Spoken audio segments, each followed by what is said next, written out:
Pada hari ini, biarlah kita membawa hati kita lebih lagi untuk menyembah dan memuji Tuhan. Amin.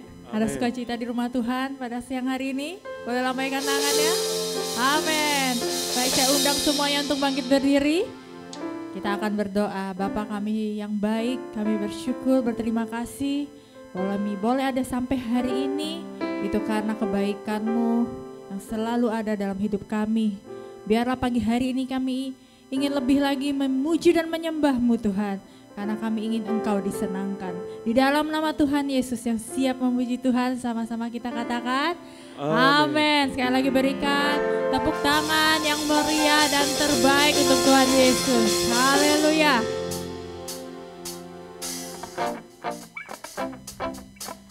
Karena kita tahu kasih-Nya begitu besar, yang lebih kuat dari dosa, yang telah membebaskan kita lebih dari maut. Kita naikkan pujian syukur kita pada Tuhan. Amin. Yuk semua bertepuk tangan yuk buat Tuhan.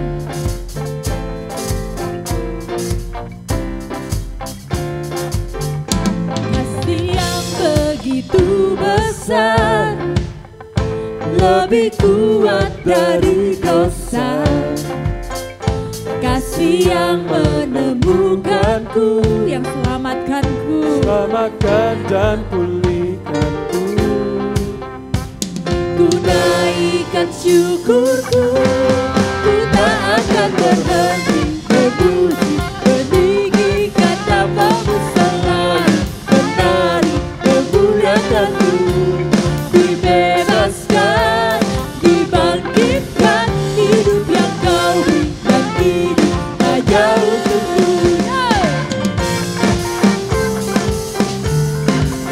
Amin.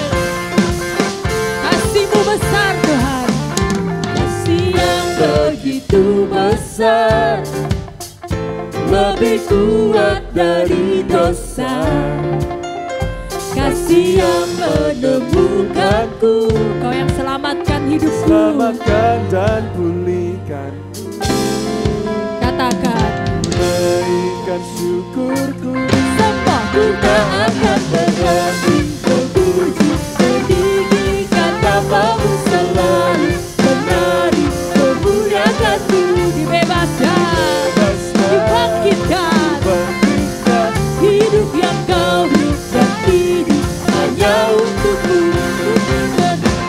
Memuji, meninggikan nama-Mu selalu, menari memuliakanku.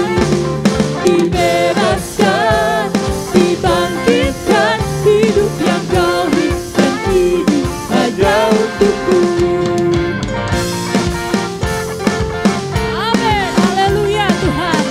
Terima kasih untuk hidup yang Kau beri buat kami Tuhan. Terima kasih atas penebusan yang Tuhan berikan. Sama-sama kita naikkan syukur kita. Naikkan syukurku, ku naikkan syukurku. Yes Tuhan, terima kasih Engkau Allah kami yang luar biasa Yesus. Kita percaya Tuhan kita dahsyat, amin. amin, Yang percaya katakan amin. amin. Amin. Dengan lebih lagi katakan, ku tak akan berhenti memuji, meninggikan nama-Mu selalu, menari memuliakanmu. Dibebaskan, dibangkitkan, hidup yang Kau beri dan hidup hanya untukku. Takkan berhenti memuji, meninggikan nama-Mu. Dengan yakin katakan, dibebaskan, dibangkitkan, hidup yang Kau beri dan hidup hanya untukku. Hidup yang Kau beri dan kini hanya untuk siapa? Ya, Untuk Yesus. Amin. Haleluya. Biar kita ingin lebih lagi memuji Tuhan, amin. amin. Mana tangan-tangannya nih yang memuji Tuhan lebih dahsyat lagi. Katakan ke kanan kiri, mari puji Dia lebih lagi. Yes. Amin. Haleluya.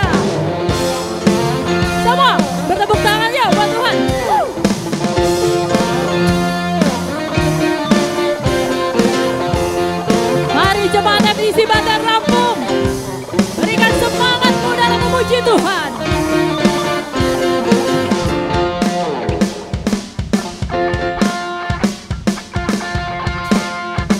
Sama-sama kita katakan langit dan bumi. Langit dan bumi, pujilah Tuhan. Sebab Dia ciptakan semuanya. Keagungannya mengatasi langit bumi. Sembah sujud di hadapannya.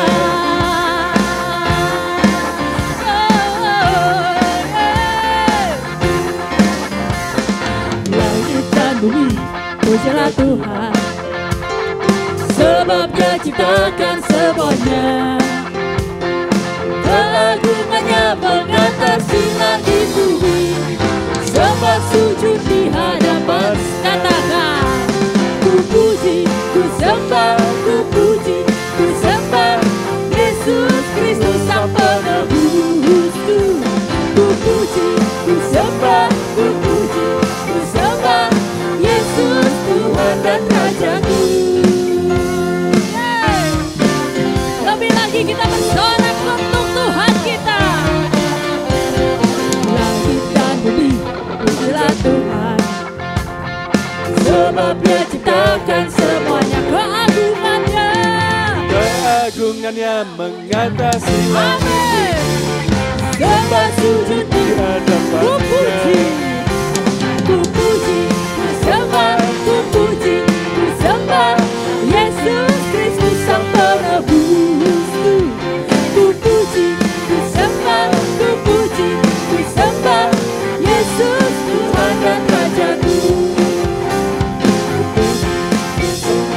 Ku puji, ku sembah Yesus Kristus Sang Penebus. Katakan ku puji, Ku sembah, ku puji, ku sembah Yesus Tuhan dan Rajaku. Yes. Amin. Haleluya Tuhan, terpujilah nama-Mu Tuhan. Siap-siap sama-sama kita katakan haleluya. Haleluya, amin. Haleluya, amin. Yes, haleluya, amin. Haleluya, Katakan lagi, haleluya. Mana tangannya? amin. Come on, kita lambaikan tangan kita. Ada penyerahan kita dan pengagungan kepada Tuhan. Haleluya, amin.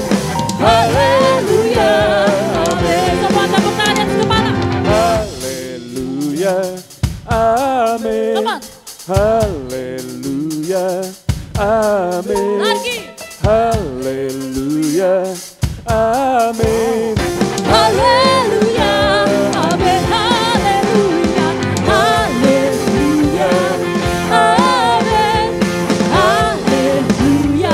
amin. Haleluya, amin. Haleluya, amin. Haleluya, amin. Haleluya, amin.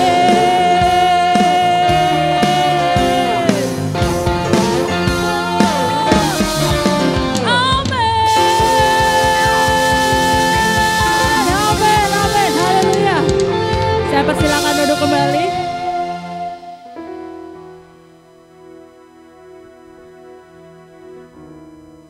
Terima kasih Tuhan, kalau kami boleh ada sampai di bulan Oktober ini. Walaupun kami takut, walaupun kami gentar, kami tahu ada Engkau yang selalu menopang kami. Terima kasih Yesus.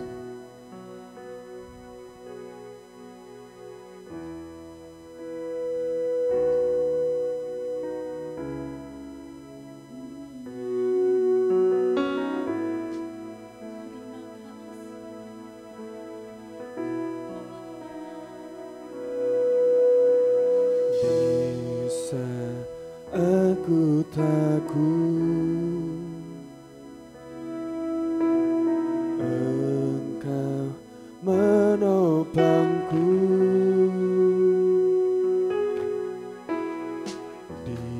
saat ku gentar, Kau Tuhan penolongku. Ku percaya masih ada mujizat. Ku percaya tangan-Mu masih bekerja. Janji-Mu tak pernah biarkan ku sendiri. Yesus, Kau Tuhan perlindunganku. Amin. Berikan tepuk tangan yang terbaik untuk Tuhan kita Yesus. Nyanyikan dengan penuh percaya. Di saat ku takut, ada Engkau Tuhan. Engkau menopangku. Di saat ku gentar, Kau Tuhan penolongku. Katakan lagi. Di saat ku takut, ada Yesus. Engkau menopangku. Di saat ku gentar, Kau Tuhan penolongku. Ku percaya masih ada mujizat. Ku percaya tangan-Mu masih bekerja. Janji-Mu tak pernah biarkan ku sendiri. Yesus, Kau Tuhan perlindunganku. Ku percaya masih ada mujizat. Ku percaya tangan-Mu masih bekerja. Janji-Mu tak pernah biarkan ku sendiri. Yesus, Kau Tuhan perlindungan. Nyanyikan lagi dengan penuh iman. Ku percaya. masih ada. Amin Tuhan, kami percaya akan mujizat-Mu yang masih nyata Tuhan. Tangan-Mu masih Bekerja. Janji-Mu tak pernah biarkan ku sendiri. Yesus, Kau Tuhan perlindunganku. Ku percaya. masih ada mujizat. Nyanyikan dengan penuh percaya. Nyanyikan dengan penuh iman-Mu. Masih ada Yesus.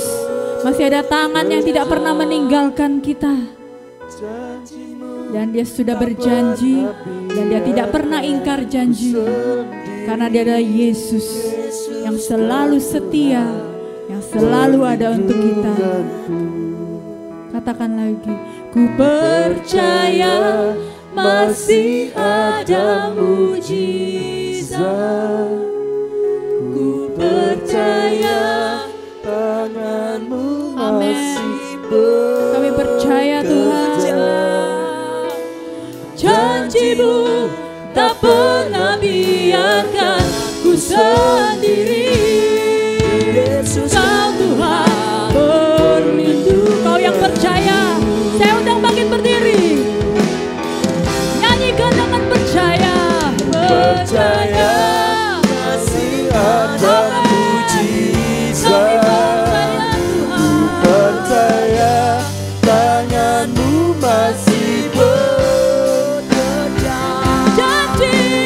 Janji-Mu tak pernah biarkan ku sendiri. Karena ada Yesus, Kau Tuhan perlindunganku. Percaya masih ada mujizat.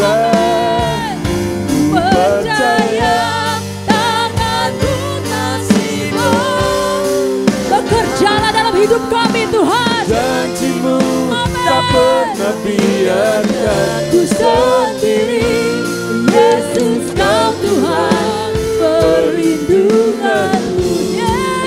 Yesus kau Tuhan perlindunganku. Yesus kau Tuhan, Yesus kau Tuhan perlindunganku.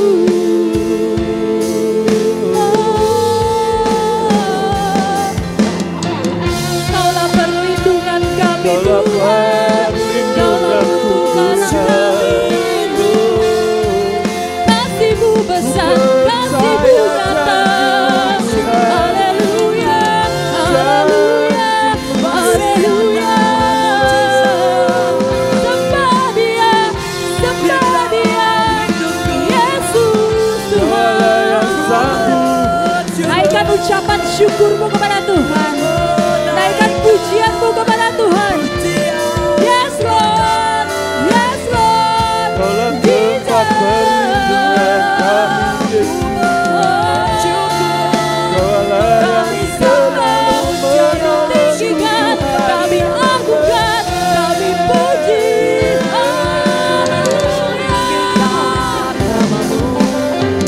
Yesus Tuhan, Yesus Tuhan.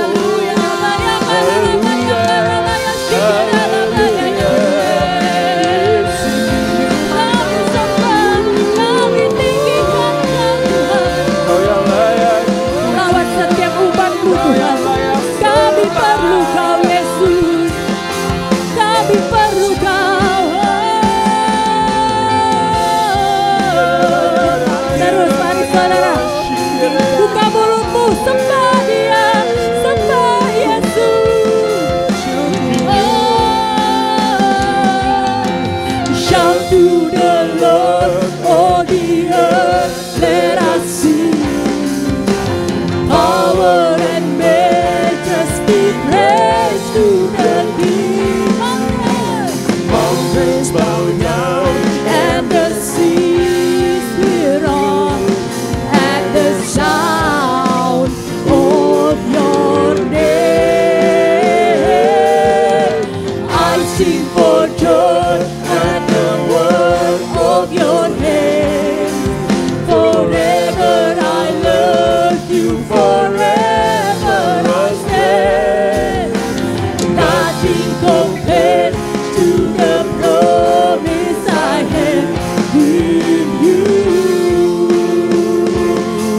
Come on church, lebih lagi katakan. Shout to the Lord, all the earth, let us sing. Power and majesty, praise to the King. Mountains bow down and the seas will roar at the sound Of your name,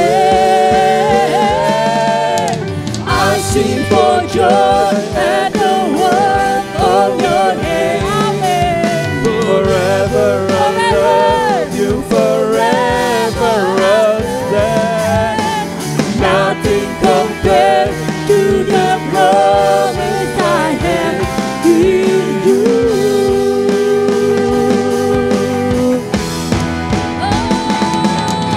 Shout to the Lord, all the earth, let us sing. Power and majesty, praise to the King. Yes, to the King. Mountains bow down and the seas will roar At the sound of your name, I sing for joy at the word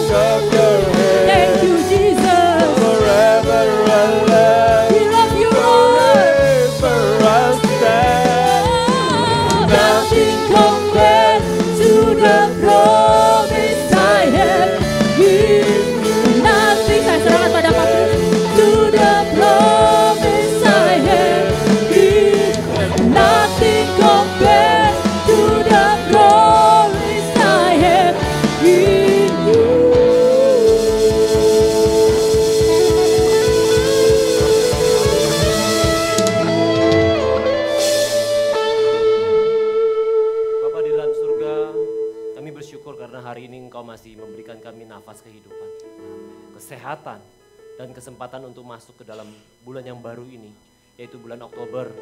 Kami percaya setiap bulan adalah anugerah-Mu Tuhan, dan setiap hari adalah kesempatan baru yang Engkau sediakan bagi setiap dari kami. Kami datang hari ini dengan hati yang rindu akan firman-Mu Tuhan. Biarlah firman-Mu hari ini berbicara, menguatkan, dan membentuk setiap kehidupannya kami semakin serupa dengan Kristus. Setiap hamba-Mu yang menyampaikan firman Tuhan, urapi juga kami semua yang mendengarkan, supaya firman ini bukan hanya menjadi pengetahuan, melainkan menjadi kuasa yang mengubah kehidupannya kami. Kami serahkan firman ini, ibadah ini dari awal hingga akhir hanya ke dalam tangan-Mu. Hanya di dalam nama Tuhan Yesus kami sudah berdoa. Amin. Kasih tepuk tangan yang paling meriah buat Tuhan kita. Silakan duduk saudara terkasih dalam Tuhan Yesus. Ya, selamat siang semuanya. Ya, izinkan saya sebelum membagikan firman Tuhan, saya memperkenalkan diri saya terlebih dahulu. Nama saya Kris Sukatmono, istri saya bernama Filia Yosunarto, anak saya ada 3, yang pertama Carola, Axelian, dan Niklaus. Dan saat ini saya melayani sebagai gembala di gereja MDC Masa Depan Cerah Bandar Lampung bersama dengan Bapak Pendeta David Handioko, dan juga saya melayani sebagai pemimpin kesan. Ya, hari ini saya membawakan firman Tuhan yang berjudul Menata Ulang Kasih, Menata Ulang Kehidupan. Saya mulai dengan dengan kitab Amsal pasal yang keempat ayat yang ke-23.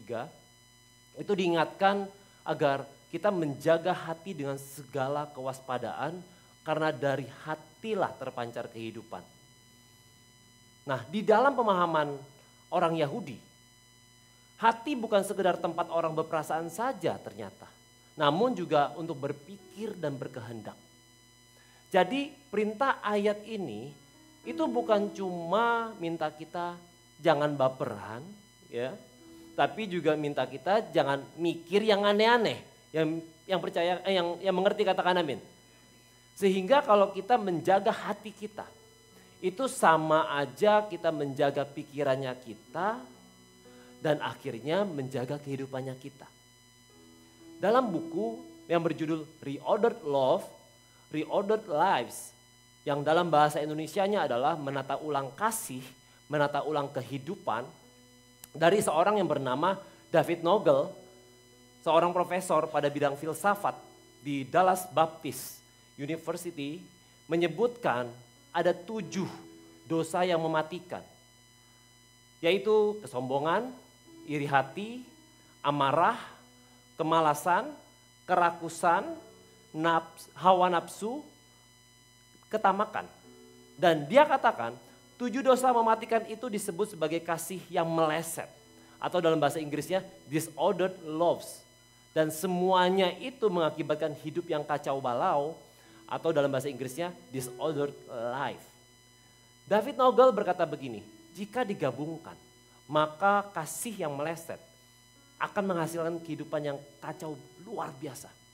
Egoistis, narsistis, dan hidup hanya mementingkan diri sendiri. Pikiran yang tersembunyi dalam hati orang seperti itu akanlah sangat sia-sia. Maksudnya gimana Pak digabungkan? Jadi begini saudara, semua dosa yang tadi saya sebutkan itu, kalau dilihat dari kacamata kasih, sebenarnya adalah kasih yang meleset arahnya. Yang dalam bahasa Inggrisnya tadi disordered loves. Misalnya dosa ketamakan, itu kasih berlebihan pada uang. Dosa nafsu, itu kasih berlebihan pada kenikmatan tubuh. Dosa iri hati, itu kasih yang bengkok karena lebih suka lihat orang jatuh daripada berhasil. Dosa kesombongan, kasih berlebihan untuk diri sendiri.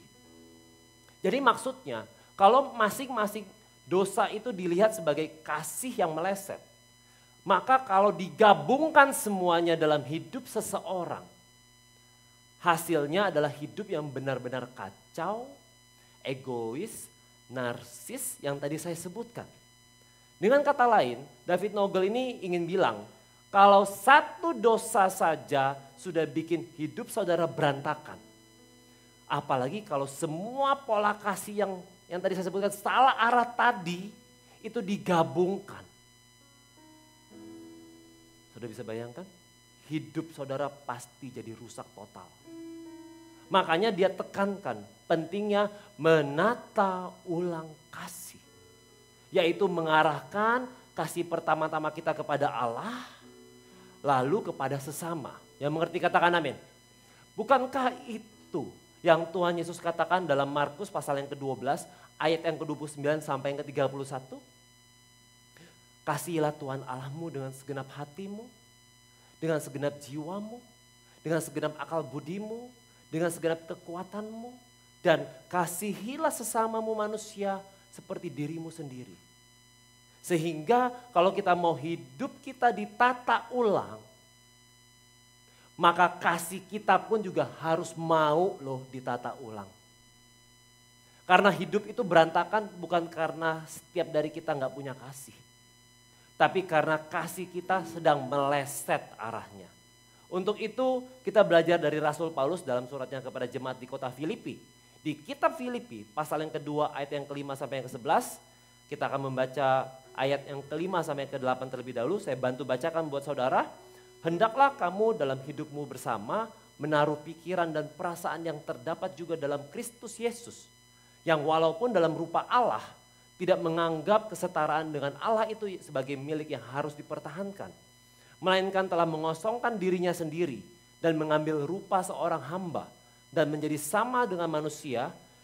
Dalam keadaan sebagai manusia, ia telah merendahkan dirinya dan taat sampai mati, bahkan sampai mati di kayu salib. Saudara, saat Rasul Paulus menulis ayat-ayat yang saya bacakan tadi, ia sedang berada di dalam penjara kota Roma. Ia dipenjara bukan karena telah melanggar hukum atau karena telah berbuat kejahatan. No. Namun seperti yang Rasul Paulus tulis di Filipi pasal yang ke-1 ayat yang ke-7 sampai yang ke-13. Semua itu ia alami karena Kristus. Dalam kasihnya kepada Kristus, Paulus telah memberitakan Injil dan sebagai akibat ia ditangkap di kota Yerusalem. Selanjutnya, ia dipindahkan ke penjara di kota Kaisarea dan kemudian dikirim ke kota Roma untuk diadili oleh Kaisar Romawi.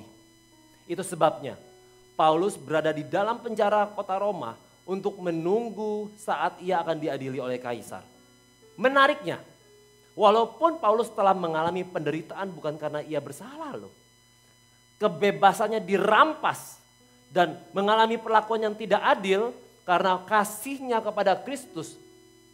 Tetapi seperti yang tertulis dalam suratnya kepada jemaat di Filipi, kasih Paulus terhadap Yesus sama sekali tidak berkurang dan tidak berubah. Rasul Paulus tetap mengasihi Kristus dan selama berada dalam penjara di kota Roma, ia dengan gigih terus memberitakan Injil, termasuk kepada prajurit yang menjaga dirinya dalam penjara. Itu saudara. Salah satu wujud dari kasih kepada Allah dengan segenap hati, dengan segenap jiwa, kekuatan, dan tentunya dengan segenap akal budi yang Yesus telah sampaikan tadi. Di dalam kasihnya kepada Kristus tersebut, dalam Filipi pasal yang kedua ayat yang ke-5, Paulus memberi nasihat kepada jemaat di Filipi agar mereka menaruh pikiran dan perasaan yang terdapat juga dalam Kristus Yesus. Saudara, ini kuncinya. Ini kuncinya. Jadi pertama-tama, tindakan nyata dari menata ulang kasih adalah pikirannya Kristus harus menjadi pikirannya kita. Ya, mengerti katakan amin. Karena kalau pikiran Kristus ada dalam pikirannya kita, cara pandangnya kita dalam mengasihi juga akan berubah. Selanjutnya di ayat yang ke-6 sampai yang ke-11, Paulus menguraikan pikiran yang ada pada Yesus yang harus menjadi pikiran jemaat di Filipi dan tentunya hari ini juga harus mengisi pikirannya kita. Ada 3 pikiran Kristus yang harus mengisi pikirannya kita, yaitu yang pertama, mengasihi dalam kerendahan hati. Di Filipi pasal yang kedua ayat yang ke-6 sampai yang ke-7, yang walaupun dalam rupa Allah tidak menganggap kesetaraan dengan Allah itu sebagai milik yang harus dipertahankan. melainkan telah mengosongkan dirinya sendiri dan mengambil rupa seorang hamba dan menjadi sama dengan manusia. Di sini dikatakan Yesus dalam rupa Allah. Ya kan? Rasul Paulus ingin tegaskan bahwa Yesus bukan sekedar mirip Allah. Tapi benar-benar setara dengan Allah. Dengar baik. Dan Yesus juga sadar karena dirinya setara dengan Allah. Jadi Yesus secara sadar tahu banget kalau dia juga punya hak untuk disembah, hak untuk berdaulat, hak untuk dimuliakan selayaknya Allah. Hak berdaulat itu apa, Pak? Hak. Kalau sudah berkeputusan, sorry, nggak bisa dibantah. Itu hak berdaulat. Tapi hari ini saya mau katakan, inilah keajaiban kasih.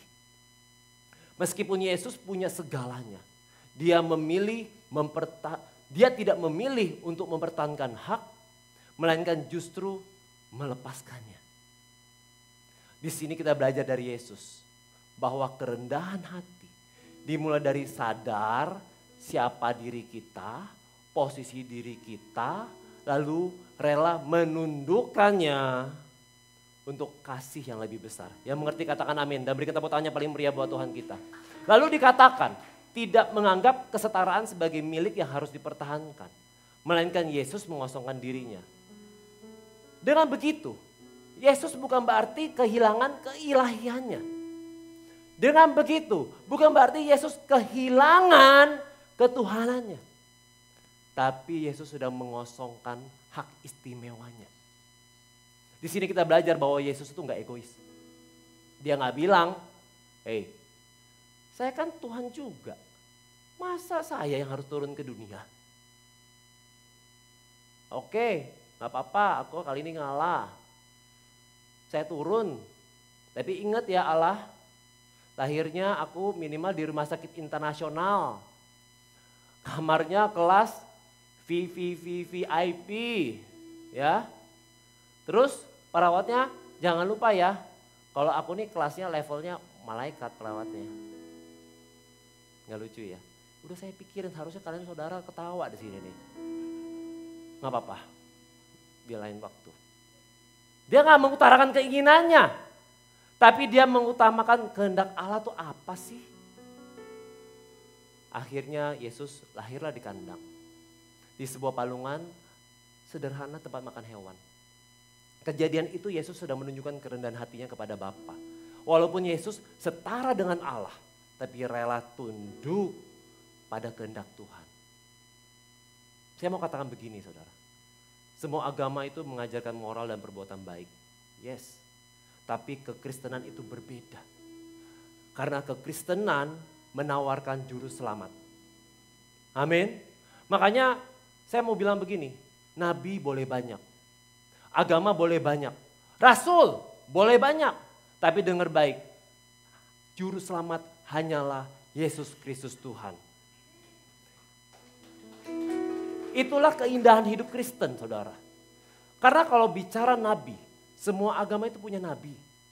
Yang membedakan kekristenan dari segala agama, karena kekristenan punya juru selamat. Kan ada aja orang bilang begini saudara, Yesus bukan juru selamat Pak. Karena yang juru selamat adalah Allah. Kalau juru selamat adalah Allah, berarti semua agama sama. Karena semua agama percaya adanya Allah. Tapi kekristenan saya mau katakan berbeda. Allah yang luar biasa itu mengosongkan dirinya menjadi sama dengan manusia. Sehingga Yesus adalah 100% Allah, Yesus 100% manusia. Karena kalau Yesus hanya 100% manusia, artinya dia hanya sekedar seorang nabi. Dia 100% manusia dan dia 100% Allah. Kenapa dia perlu 100% Allah? Supaya dia dapat membenarkan kita. Kenapa dia perlu 100% manusia? Untuk dapat menebus kita, saudara. Menggantikan kita dihukum atas dosa-dosanya kita di kayu salib. Supaya barang siapa yang percaya kepadanya tidak binasa, melainkan beroleh kehidupan yang kekal. Sekali lagi berikan tepuk tangan yang paling meriah buat Tuhan kita. Saudara, oi saudara. Mau nanya nih, boleh nggak? Saling memaafkan itu penting nggak sih? Saling memaafkan itu semua orang tahu itu penting. Tapi ternyata ngelakuinnya sulit, susah. Harus kosongkan hak ego pembenarannya kita. Dari yang dimaafkan maupun posisi yang memaafkan. Minta maaf itu nggak menjadikan saudara menjadi orang yang lemah.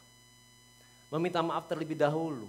Mungkin saudara sebenarnya bukan satu-satunya orang yang salah di dalam masalah itu. Bisa jadi salahnya sebenarnya rame-rame. Tetapi kalau saudara duluan minta maaf, itu bukan tanda kelemahan. Saya mau katakan, tapi itu justru tanda kekuatan hati. Kadang kita punya naluri yang kaku. Apalagi bercampur dengan budaya timur, yang mana gak mudah untuk mengucapkan I love you. Terima kasih, mohon maaf. Kelihatannya sepele, kelihatannya sederhana. Tapi itu akan jadi masalah kalau itu gak terpenuhi loh dalam hubungan keluarga. Itu akan jadi masalah loh kalau itu gak terpenuhi dalam hubungan dengan sesama. Langkah bagus kalau saudara sudah berani mengatakan minta maaf. Dan pastikan itu sungguh-sungguh bukan sekedar lip service. Bukan sekedar ucapan di mulut saja. Yang saya mau penekankan adalah minta maaf itu bukan juga sekedar menjaga hubungan supaya langgeng. Bukan. Tapi sebenarnya minta maaf itu untuk menjaga hati kita. Yang mengerti katakan amin. Menata ulang kasih kita. Supaya tetap mempunyai hati yang lembut. Kalau kita terbiasa punya salah, ya udahlah, orang lain juga punya salah, ya udahlah, dan kita tidak pernah mau minta maaf. Lama-lama hati kita akan menjadi hati yang keras. Dan bagi saudara, kalau saudara punya pengalaman belum diterima maafnya, berarti saudara ada rasa gak enak ya di hati. Ngeganjel. Melelahkan gak sih? Jujur, itu melelahkan. Kayak bimbingan skripsi yang gak kelar-kelar. Padahal sudah 10 kali bimbingan. Saudara jadi bergumul dalam hidup saudara. Seperti ada yang ngeganjel. Dipenuhi selalu rasa bersalah dan penyesalan. Tapi hari ini saya mau kasih tahu. Tapi setidaknya saudara sudah melakukan minta maaf. Kalau sebenarnya yang punya hak untuk mengampuni bukan orang yang disakiti. Yang punya hak untuk mengampuni sebenarnya adalah Tuhan sendiri. Pikiran inilah yang membuat saya sadar. Gak boleh lama-lama loh dalam memaafkan dan mengampuni. Dan segeralah menormalkan hubungan itu kembali. Tapi it's okay. Teruslah kita punya sikap hati yang rela untuk minta maaf. Sampai kita percaya momen dimaafkan itu datang. Mungkin orang itu menunda maafnya karena hati yang terluka masih terasa gak nyaman, saudara.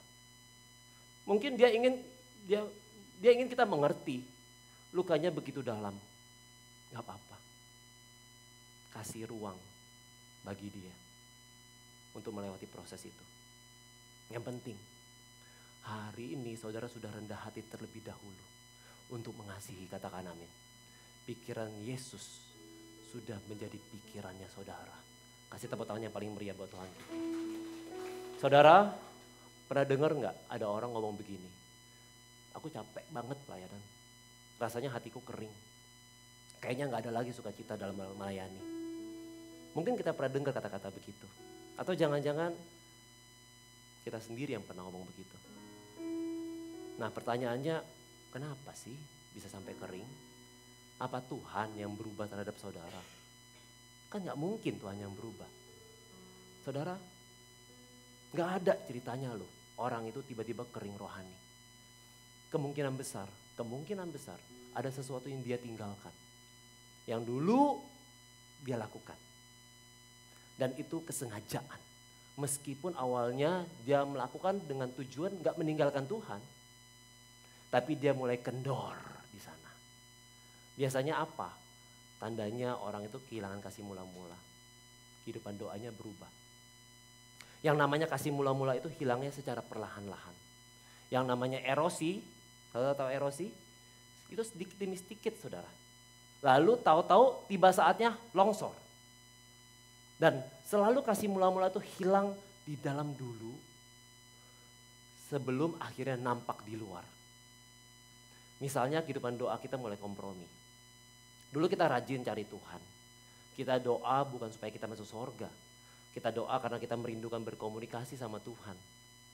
Baca Alkitab. Dulu kita kepengen baca Alkitab, antusias. Karena kita mau dengar suara Tuhan buat kita tuh apa.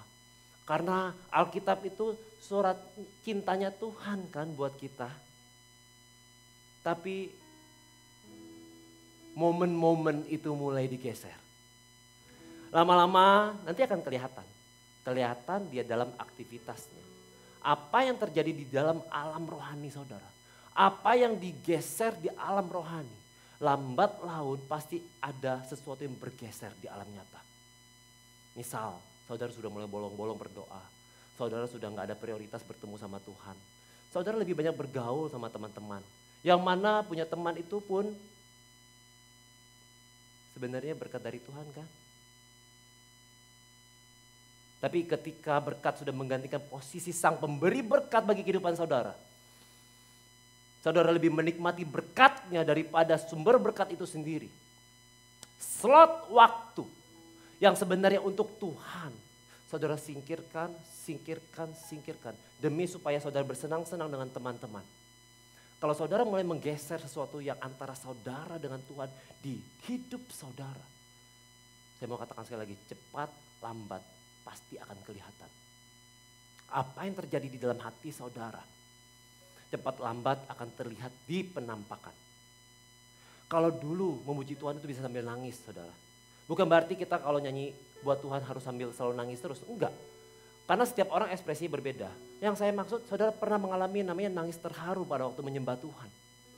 Tapi sekarang memuji Tuhan rasanya hambar.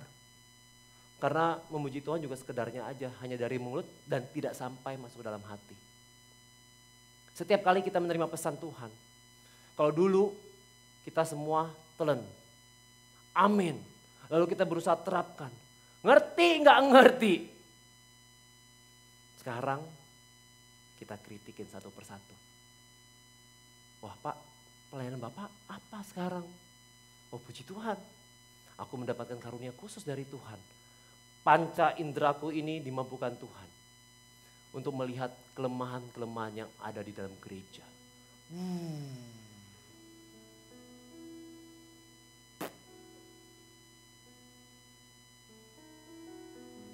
Kita jadi salah fokus.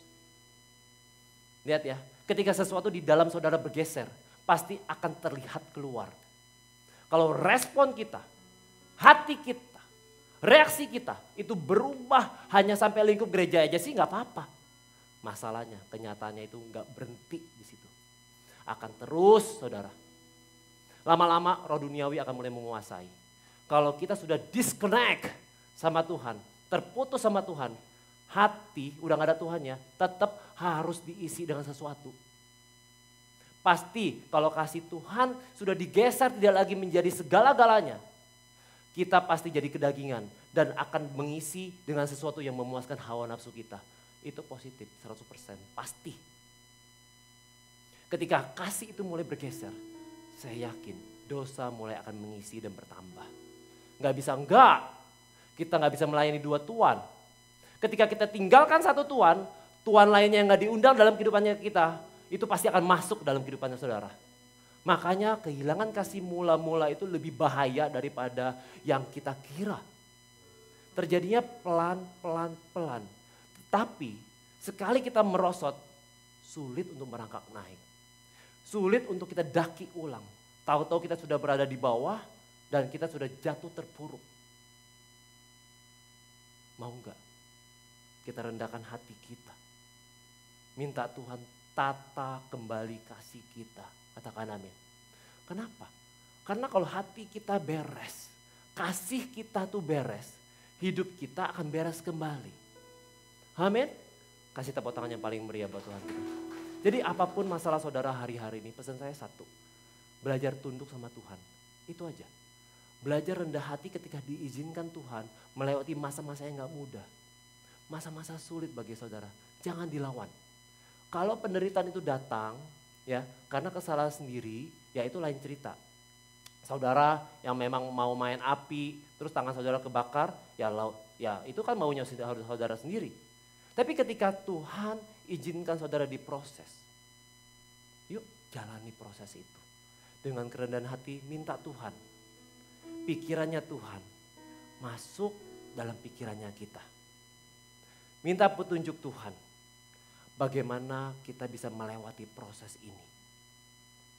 Jangan malah bawa hidup saudara dalam amarah, kecewa, khawatir, panik. Karena tujuan Tuhan mengizinkan ini ada, bukan untuk itu. Ada pelajaran-pelajaran yang nilainya kekal, yang hanya saudara dapatkan di masa susah ini. Itu yang gak bisa saudara dapatkan di masa saudara suatu saat bahagia nanti. Gak bisa.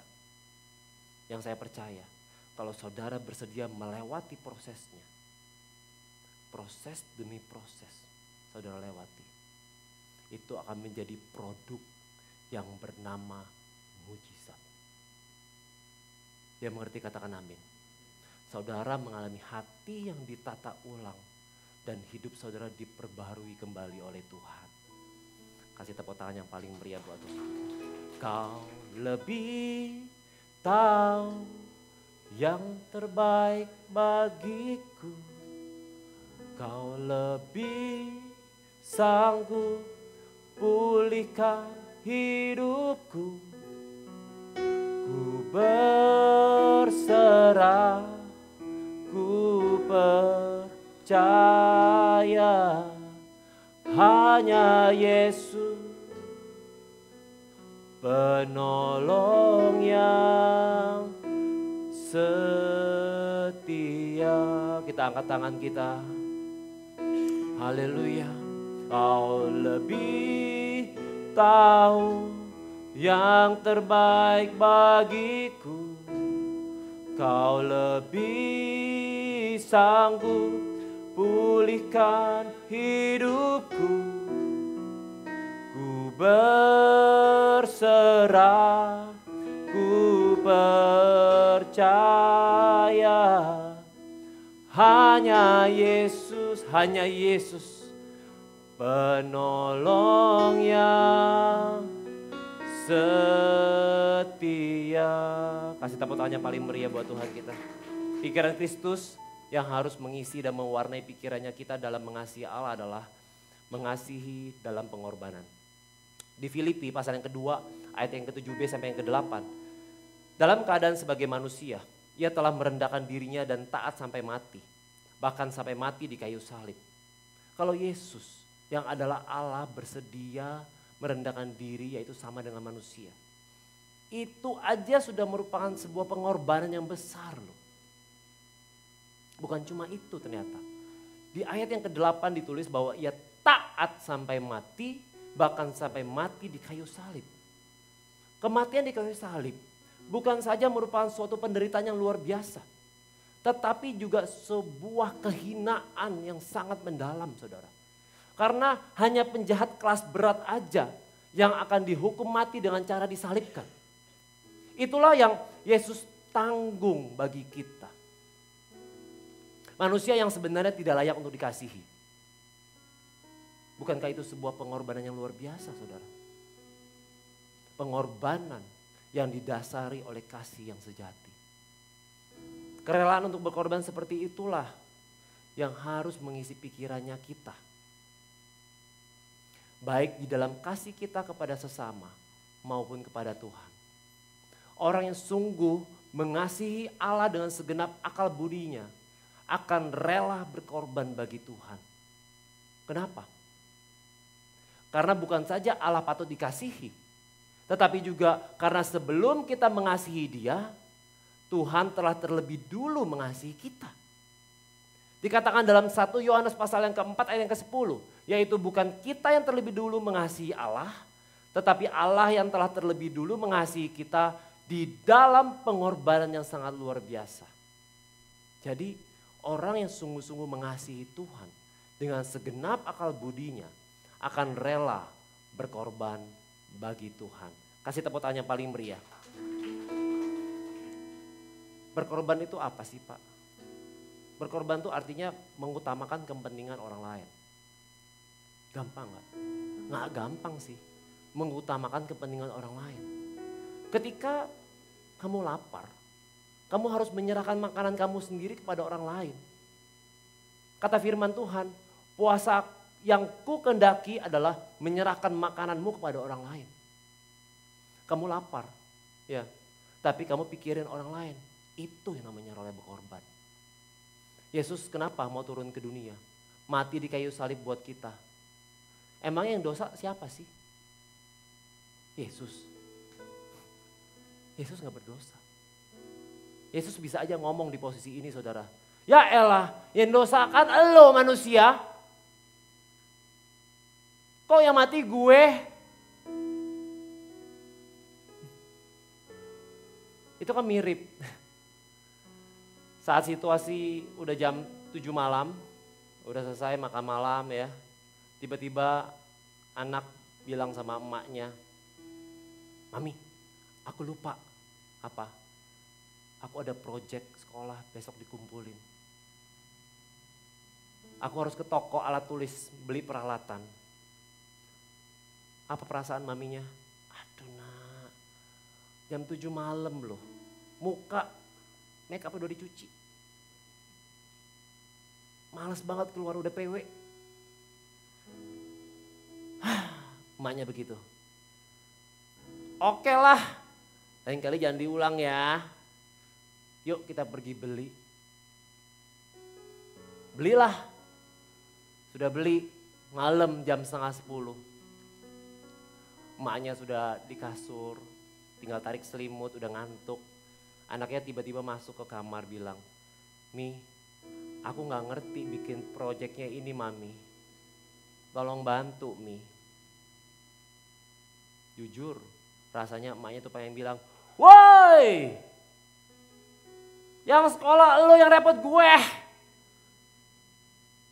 Ya kan? Gak ada yang repot di sini ya. Oh mama yang luar biasa ini. Tahu endingnya apa jadinya? Mau gak mau emaknya kerjain prakarya anaknya. Begitulah kisah pengorbanan emak-emak masa kini. Benar ibu-ibu? Ya. Begitu juga dengan Yesus. Yesus berkorban untuk kepentingannya kita. Supaya kita beroleh selamat, beroleh hidup kekal bersama Bapa di surga. Katakan amin. Yesus gak punya kewajiban loh. Sekali lagi saya mau katakan, Yesus gak punya kewajiban loh. Untuk turun ke dunia dan mati buat kita. Atas kehendaknya, dia rela turun ke dunia jadi sama kayak kita. Bahkan disiksa dan mati buat kita. Kenapa dia mau lakukan itu? Karena Yesus itu penuh dengan belas kasihan. Belas kasihan itu punya pengertian begini. Orang itu mengasihi dan mau berkorban. Masalahnya banyak orang mengasihi belum tentu mau berkorban. Orang yang mau berkorban adalah orang-orang yang punya belas kasihan. Orang yang punya kepedulian terhadap orang lain. Orang yang gak memikirkan kepentingannya diri sendiri, saudara. Jadi ceritanya, saya baru punya anjing pudel, umur 2 bulan. Dikasih gratis sama ipar saya di Palembang. Ceritanya istri saya pergilah ke dokter untuk suntik vaksin anjing itu. Dokter itu biasanya tanya kan, sebelum disuntik anjingnya, siapa nama anjingnya? Biasa dokter hewan itu pengen bangun chemistry dulu sama anak anjing itu. Istri saya bilang, namanya Xiaoko. Apa? Xiaoko gitu. Dalam bahasa Mandarin, Xiao itu kecil ya, Kou itu anjing. Dokter itu bilang, oh gitu, susah amat ya namanya ya. Istri saya bilang, iya dokter, kami cuma mikir aja sih, kalau nama hewan baiknya jangan nama manusia. Nanti orang yang ketiban ngepas sama namanya jadi sedih. Bener gak sih? Coba bayangin ya. Saudara suatu ketika main bertandang ke rumah aku. Tiba-tiba nama saudara dipanggil lah. Tapi ternyata bukan saudara yang dipanggil. Ternyata anjing pudel kesayangan aku yang aku panggil. Gimana rasanya coba? Enak banget kan? Nggak enak banget kan? Jadi nggak apa-apa, nama ribet dikit. Pakai nama Xiaoko aja. Dokter itu bilang, iya juga ya. Benar pemikiran begitu. Saudara, orang yang memikirkan kepentingan diri sendiri pasti mengorbankan orang lain. Demi kesenangan suami, pasti mengorbankan istri. Demi kesenangan istri, pasti mengorbankan suami. Itu prinsip. Ketika saudara mementingkan diri sendiri, pasti sedang mengorbankan orang lain. Untuk saudara yang mau makan enak, pembantu di rumah harus berkorban, ya enggak? Bangun lebih pagi untuk pelajari menu dan masak lebih enak. Untuk apapun dalam hidup kita, kalau itu bicara untuk kepentingan diri kita sendiri, pasti ada yang dikorbankan. Yang mengerti katakan amin. Kami punya kebiasaan di keluarga kami. Kalau pembantu di rumah kami berulang tahun, kami kasih reward. Nggak mewah rewardnya. Misalnya kami tanya sama dia, kami kasih makanan sih. Kami tanya, hari ini pengen makan apa? Kan ulang tahun. Dia sebutlah makanan, nanti kita gofoodin. Seperti itu loh saudara. Suatu hari, ada satu pembantu kami yang berulang tahun. Kami ajaklah ke satu restoran. Nggak mewah restorannya. Kebetulan kami juga lagi ngajarin anak kami berempati ke mbaknya yang selama ini sudah merawat mereka. Kami ajak anak kami untuk beli kue kecil. Saudara, cuma 1/4 slice yang kami siapkan untuk mbak itu.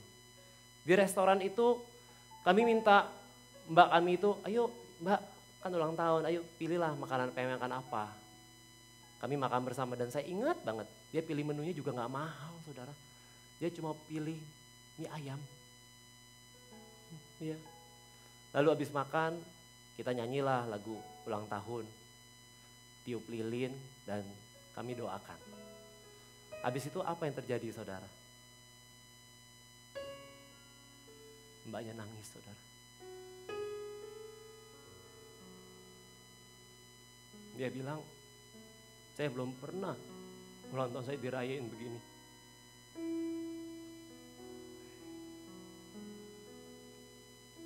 Kalau hidup kita cuma mikirin diri sendiri, pasti ada orang lain yang kita tekan.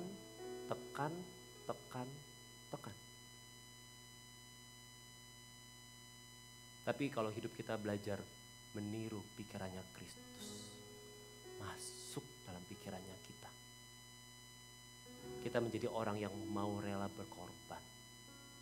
Bukan selalu mau cari korban.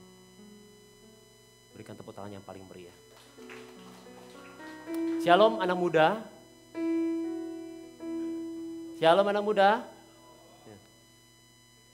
Biasanya orang tua pengen jadi muda, ini muda menjadi tua nih. Sekali lagi saya mau bilang ya, cinta. Apa? Cinta adalah pengorbanan. Ya. Kalau saudara mau menikah, saudara harus siap berkorban dulu bagi orang yang saudara cintai. Iya. Karena begini saudara prinsipnya, menikah itu jangan pernah cari bahagia. Loh Pak, kok terdengar weird Pak? Terdengar aneh nih Pak. Iya, jadi menikah itu untuk apa Pak? Nah ini jawabannya. Menikah itu tujuannya untuk membahagiakan orang yang saudara nikahi. Pikitiu. Bener. Kalau saudara mau menikah cuma mau cari bahagia, mending saudara jangan nikah dulu sekarang. Serius. Mending saudara pergi ke Krakatopak yang di Bakauheni sana. Di situ banyak wahana-wahana yang bisa bikin saudara bahagia.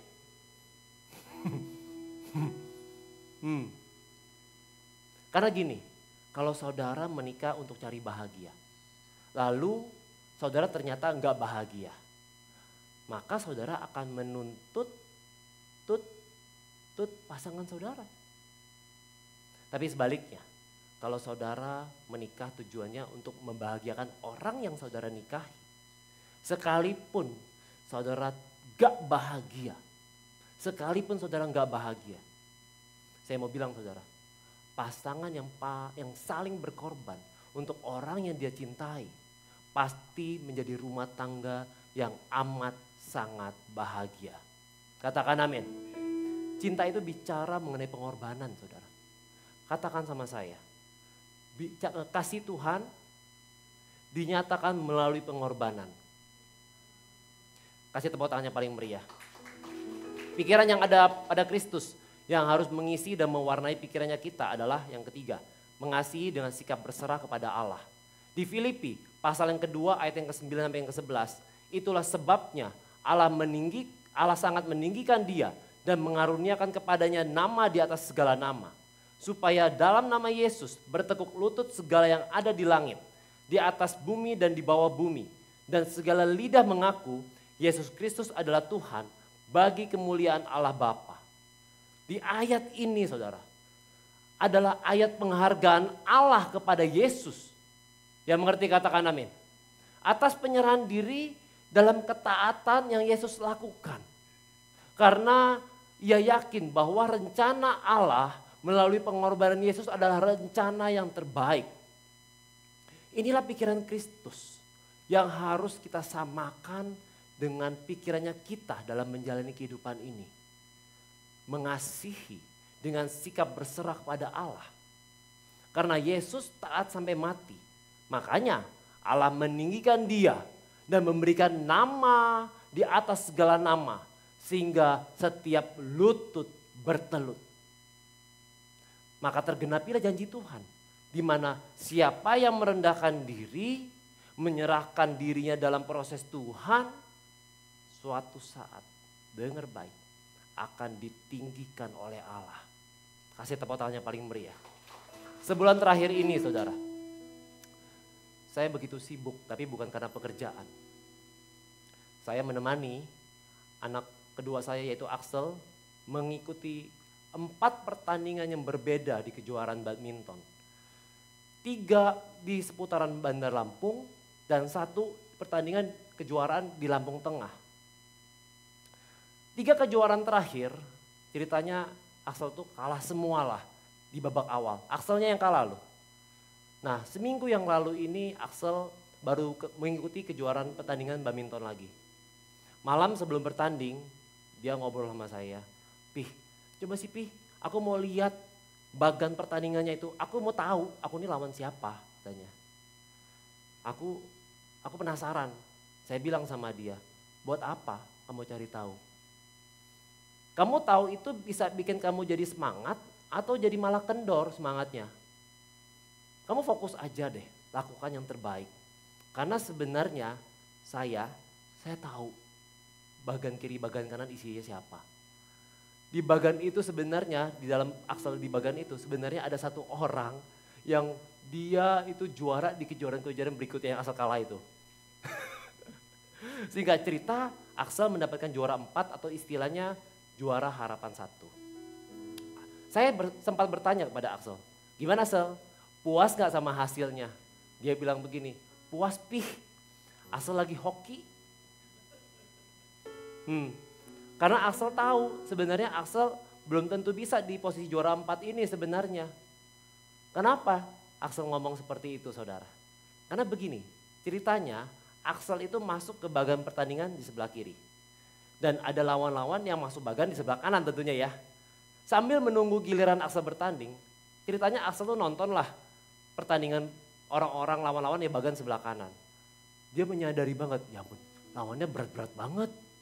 Dan Axel menyadari kalau dia di posisi bagan sebelah kanan, belum tentu dia bisa mendapatkan juara harapan 1 ini. Saya bilang begini sama Axel, Axel kamu tuh bukan lagi hoki. Kamu sadar gak kalau kamu sudah mengalami kemurahan Tuhan? Nih papi jelasin ya Axel ya. Kamu ditempatkan Tuhan di bagan sebelah kiri. Sejujurnya papi mau ngomong sama kamu. Kamu di bagan sebelah kiri pun belum tentu bisa mendapatkan juara harapan 1. Maaf, kenapa Pi? Jadi ceritanya begini saudara. Seharusnya di per-8 finalnya di bagan sebelah kiri itu, Axel seharusnya ketemu lawan katakanlah namanya A. Tapi ternyata saat A melawan B, padahal si A ini sudah menang di set pertama. Dan di set kedua si A sudah mendapatkan skor 19. Jaraknya jauh banget deh sama si B. Tapi ternyata tiba-tiba si A itu terjatuh, cedera kaki, nangis di jeritan. Dan A ini tidak bisa melanjutkan pertandingan. Sehingga si B yang menang, ya kan? Dan menjadi lawan Axel. Axel berhasil mengalahkan si B dan masuklah ke perempat final dan Axel menjadi juara harapan 1.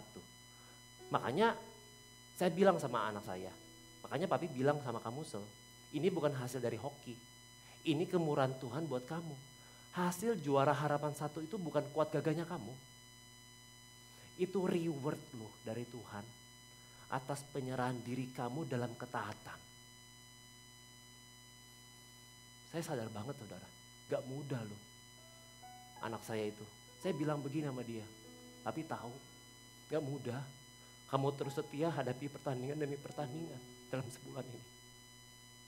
Bisa kebayangin saudara, muka dia kalau lagi kalah itu saudara, nangis ditahan, di perjalanan dari Lampung Tengah ke Bandar Lampung juga diem aja. Saya tahu dia sedih. Dimana 3 kejuaraan terakhir itu semuanya dia alami kalah semua di babak awal. Saya bilang, papi tahu tekanan mental kamu tuh gak mudah. Tapi papi mau kalau kamu melanjutkan pertandingan berikut-berikutnya, di situ kamu akan belajar berserah.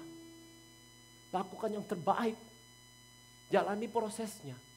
Dan Tuhan akan menjadikan dan memberikan hasil yang terbaik buat kamu. Saudara, yang saya mau katakan ini begini. Berserah itu bukan nyerah. Dan berserah itu juga gak sama dengan pasrah. Kalau saudara ya dalam kehidupan ini udah bawaannya lemes, gak antusias, jalani hidup ini. Ngomongnya juga negatif terus. Itu bukan berserah namanya saudara.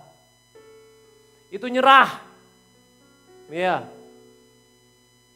Kalau saudara nggak lakukan apa-apa, itu juga bukan berserah namanya. Tapi pasrah sama keadaan. Nah. Saudara, berserah kepada Tuhan itu bukan berarti saudara nggak perlu berusaha lagi dalam kehidupannya ini. Tapi dari segala usaha yang saudara lakukan itu, saudara harus sadari bahwa di hasil ujungnya itu bukan karena kemampuan saudara seutuhnya. Tapi karena ada campur tangan Tuhan yang turun dalam kehidupan saudara. Dan menjadikan hasil itu menjadi yang terbaik. Kasih tepuk tangan yang paling meriah. Yang saya percaya begini saudara. Dalam hidup ini kita bukan hanya mengejar keberhasilan, kesuksesan. Karena sukses atau berhasil itu urusan Tuhan sebenarnya.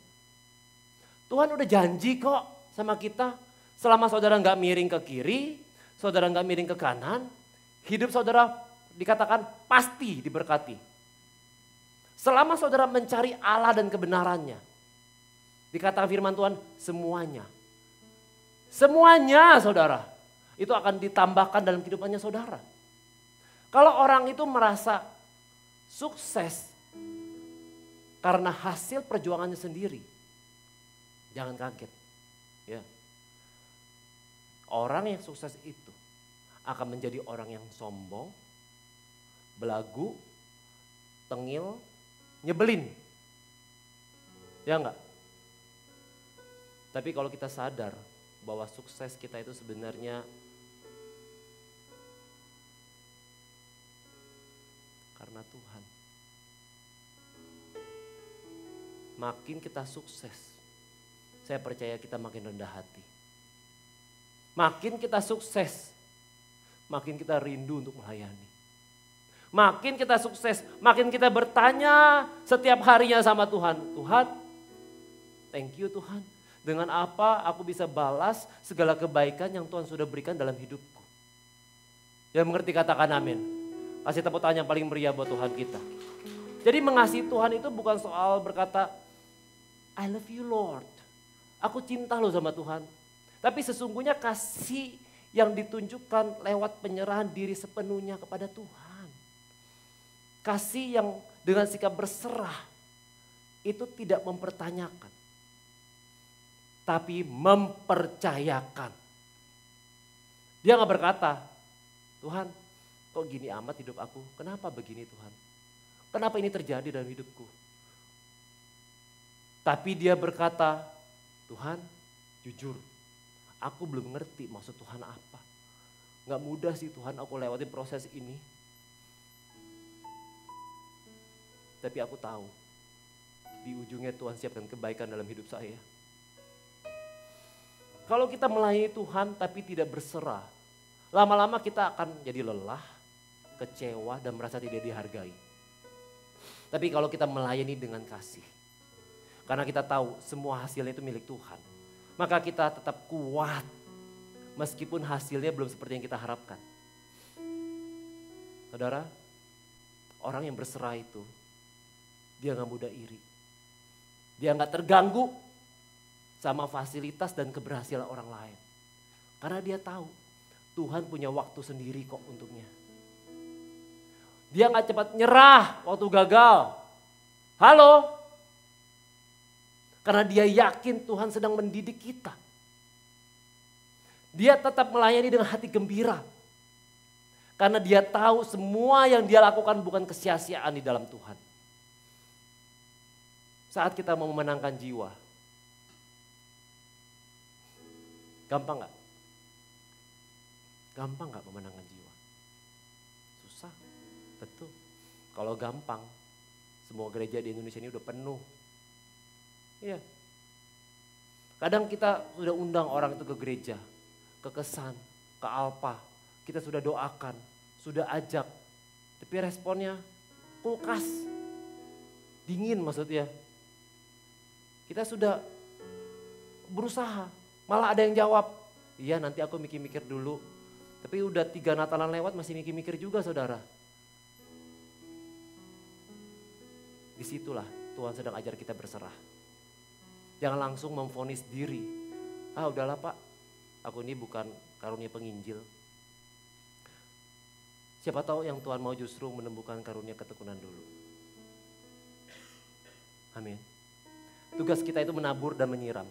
Tapi yang menumbuhkan itu Tuhan. Kita gak bisa loh ngubah hati orang. Tapi kasih dan doa kita itu bisa mengetuk hati mereka. Jadi kalau saudara sedang mengajak orang datang kepada Tuhan, tapi belum bisa melihat hasilnya, jangan putus asa. Jangan putus asa.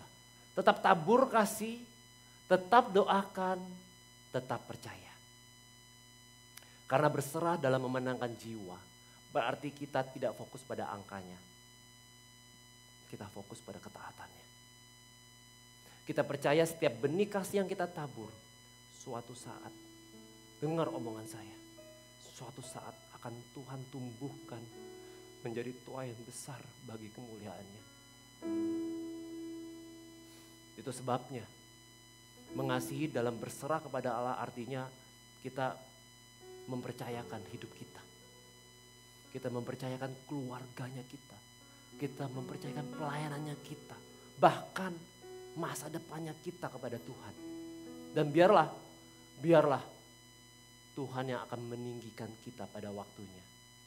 Kasih tepuk tangan yang paling meriah. Mari kita masuk dalam perjamuan kudus. Saya undang tim perjamuan kudus bisa maju ke depan.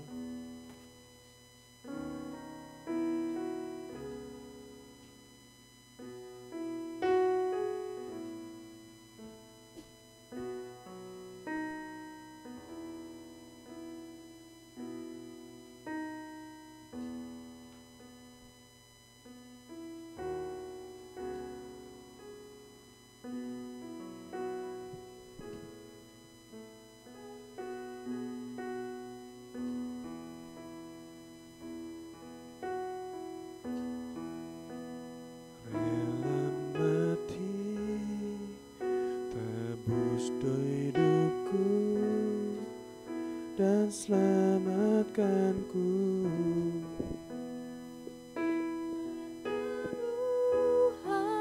Aku hidup karenamu, aku ada. Tak pernah ku ragukan kuat cintamu yang datang dan bebaskanku. Yesusku, kau terindah. Yesusku, kau ku cinta.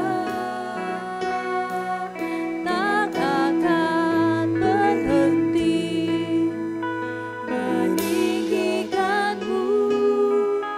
Kau satu-satunya alasan ku hidup. Jemaat yang dikasihi Tuhan, apakah masih ada yang belum menerima roti dan anggur? Boleh lambaikan tangan saudara. Yang sudah menerima boleh bangkit berdiri.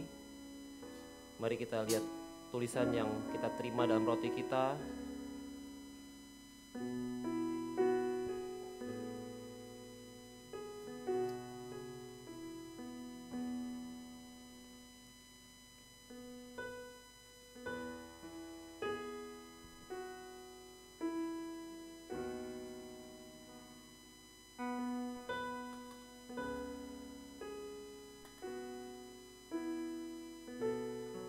Saudara aminkan tulisan yang ada dalam roti itu. Saya percaya itu adalah pesan pribadi dari Tuhan buat saudara, yang menguatkan, yang menjawab kebutuhan saudara. Mari kita mulai perjamuan kudus ini. Sebelum kita ambil bagian dalam perjamuan kudus ini, kalau Roh Kudus ingatkan sesuatu dalam hidup kita yang kita tahu itu adalah sebuah kesalahan, berdosa kepada Tuhan, sekarang juga kita bisa minta ampun, minta darah Yesus kuduskan, layakkan kita ambil bagian dalam perjamuan kudus ini. Saya kasih waktu sebentar untuk kita semua bisa melakukannya.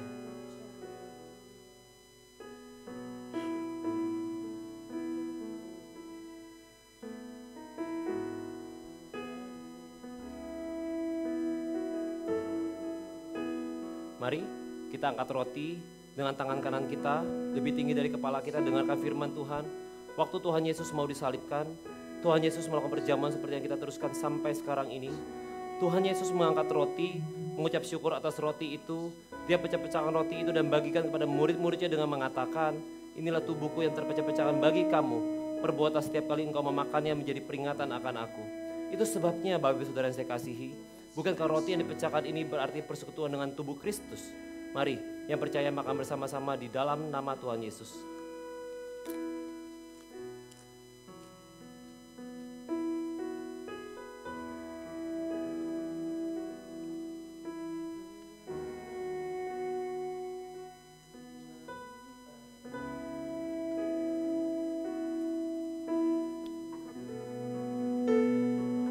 Mari kita angkat cawan yang berisi anggur dengan tangan kanan kita lebih tinggi dari kepala kita. Dengarkan firman Tuhan.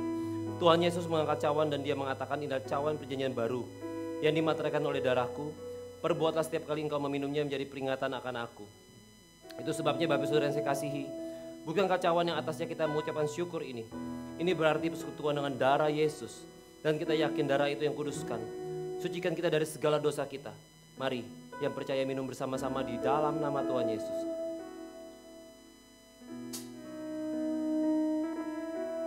Mari jemaat Tuhan kita angkat kedua belah tangan kita sembah Tuhan. Ucapkan terima kasih, ucapan syukur. Sampai suara kita sendiri bisa terdengar di telinga kita. Ucapan syukur ini buat Tuhan. Terima kasih. Terima kasih.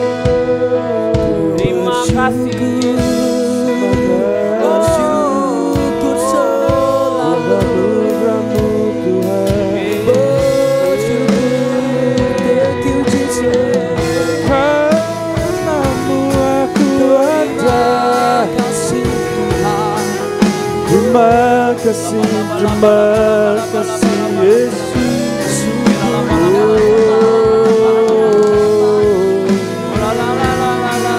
Buat anugerah-Mu Tuhan. Terima kasih, terima kasih Yesus.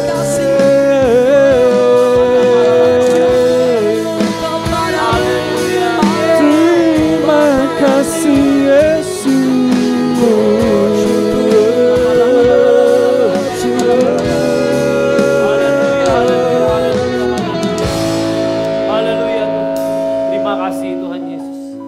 Bapak yang penuh kasih, terima kasih untuk firman-Mu yang sudah kami dengar hari ini. Engkau sudah mengingatkan kami bagaimana Engkau rindu setiap dari kami hidup dengan kasih yang benar di hadapan Engkau.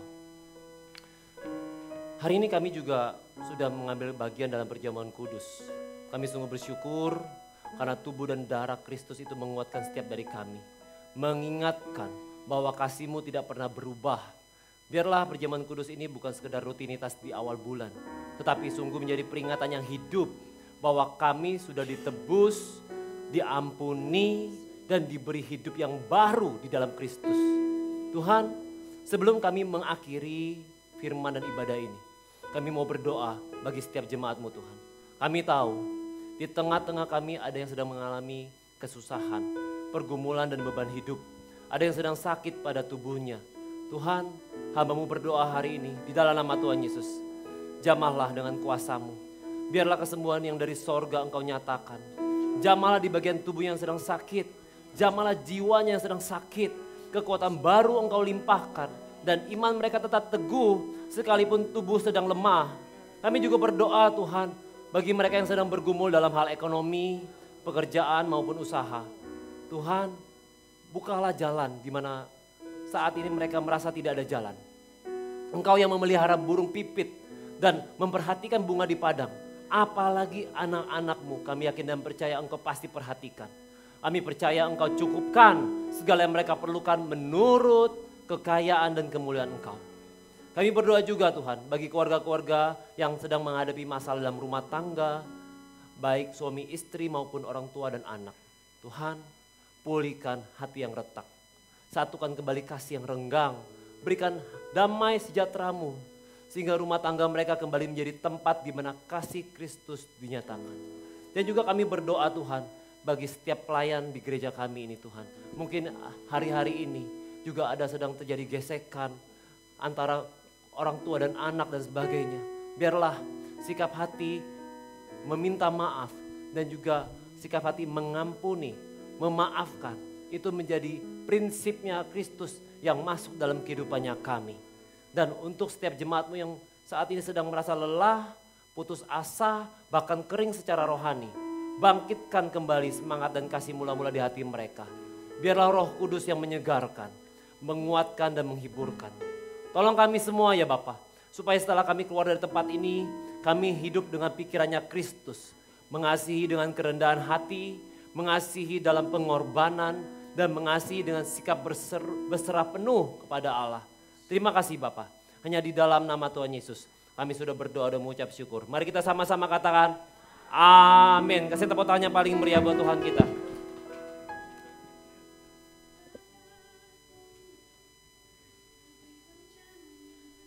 MDC News tanggal 5 Oktober 2025. Kami ucapkan selamat datang bagi Bapak, Ibu, Saudara-saudari yang baru pertama kali hadir di ibadah ini. Anda bukan orang asing di tempat ini.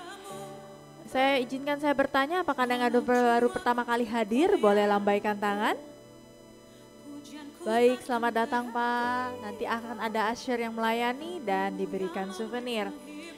Kami juga mengundang buat jemaat yang sudah 2-3 kali ibadah tetapi belum tertanam di dalam kesan, dapat menghubungi Asher untuk kesan atau komsel di area mana saja. Berikut adalah kesan-kesan atau komsel di MDC Bandar Lampung.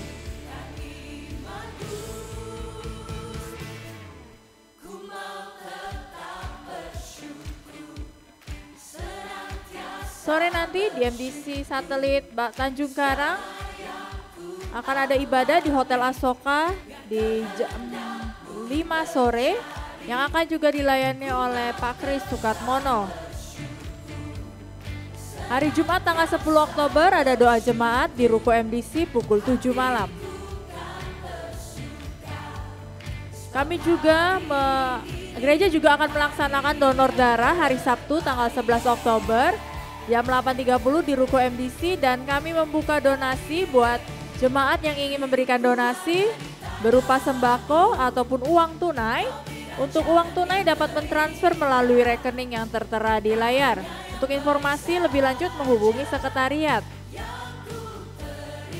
Acara donor darah ini akan dilakukan di Ruko MDC jam 8.30 dan juga disertai tersedia nasi sukacita yang akan dijual dengan harga 5.000. Bagi 150 pendonor pertama akan diberikan paket sembako senilai kurang lebih 50.000. Mari mengajak teman-teman, kerabat atau keluarga untuk memeriahkan acara donor darah ini. Lalu hari Sabtu juga 11 Oktober jam 5 sore akan ada ibadah anak remaja atau image service yang akan dilayani oleh Kak Heni Wijaya. Minggu depan kita akan kembali beribadah di tempat ini di Lay the Moon di 3 kali ibadah.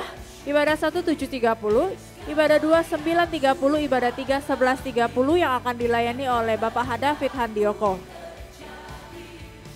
Ibadah anak Joy Kids setiap hari Minggu di Ruko MDC pukul 9.30. Tersedia QRIS persembahan jemaat.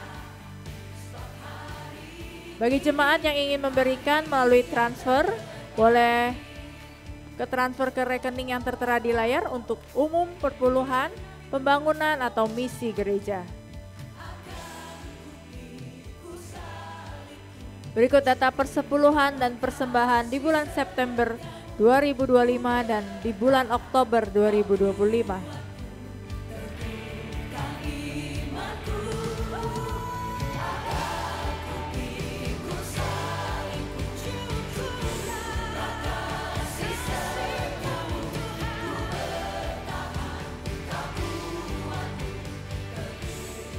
Laporan dana pembangunan gedung gereja.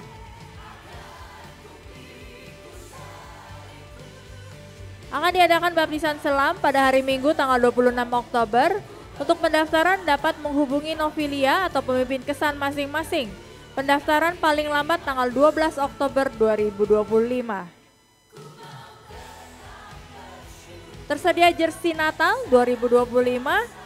Untuk pemesanan dapat menghubungi ketua kesan atau langsung ke sekretariat gereja.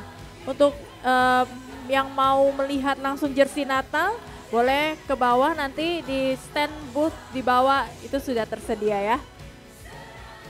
Pemasangan iklan agenda 2026. Bagi yang ingin menggalang dana untuk untuk perayaan Natal MDC, dapat melakukan pemasangan iklan berwarna. Dan informasi lebih lanjut dapat menghubungi sekretariat.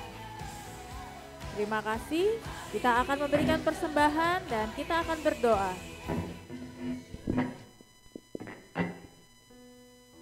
Mari kita bersatu di dalam doa. Bapa kami di dalam surga mengucap syukur buat berkat dan firman yang boleh kami dapatkan pada hari ini. Sebentar kalau kami ingin memberikan yang terbaik, Engkau yang memberkati setiap kami, ekonomi kami, keluarga kami, sekolah anak-anak kami, hanya di dalam nama-Mu kami telah berdoa dan ucap syukur. Haleluya, amin.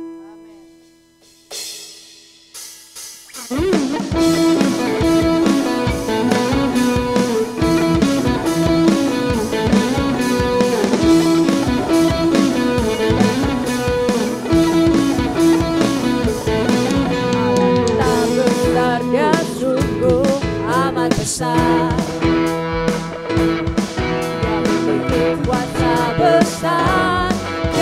besar.